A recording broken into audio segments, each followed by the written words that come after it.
मुंबई शिवसेनेची हा गैरसमज असल्याची बहुमोल माहिती भाजपच्या मुंबईतील मंडळींनी जाहीर केली आहे। मुंबई शिवसेनेची नाही।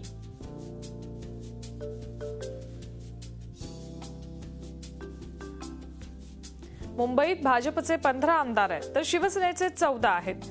हा हिशेब लावून मुंबईच्या मालकीचा सातबारा मित्रवर्यांनी फडकवलाय। महाराष्ट्राच्या अर्थसंकल्पात मुंबईसाठी विशेष काही नसल्याची खंत शिवसेना आमदारांनी व्यक्त केली। मुंबई सेनेची असल्यामुळे हे दुर्लक्ष झालंय का अशी शंका व्यक्त केल्यामुळे भाजपच्या मंडळींनी शिवसेनेला उत्तर दिलं। मुंबईत भाजपचे खासदार आमदार निवडून आल्यामुळे मुंबईवर आपलीही मालकी असल्याचं त्यांचं म्हणणं असावं। मुंबई कुणाची हा प्रश्न महाराष्ट्राच्या स्थापनेपासून आणि त्या आधीपासून विचारला जातोय। मुंबई महाराष्ट्राचीच आहे।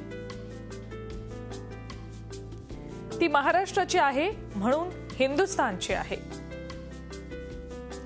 प्रश्न मुंबईत कुणाचे किती आमदार निवडून आलेत हा नाही।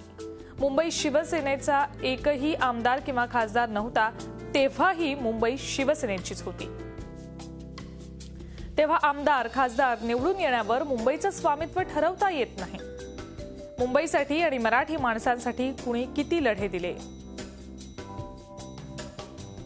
किती रक्त सांडलं आणि बलिदानं दिली यावर मुंबईच्या मालकीचा निकाल लागेल। मराठी कामगारांनी आपल्या रक्ताचं पाणी करून मुंबईच्या सौंदर्याचा बगीचा शिंपला।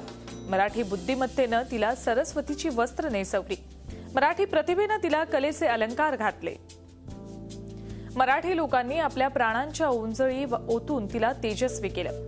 मराठी शेतकऱ्यानं आपलं तन मन धन अर्पण करून तिला वैभव आणलं। पण आज गंगा उलटी वळवण्याचा अमानुषपणा काही लोक करतायत। झी 24 तास रहा एक पाऊल पुढे।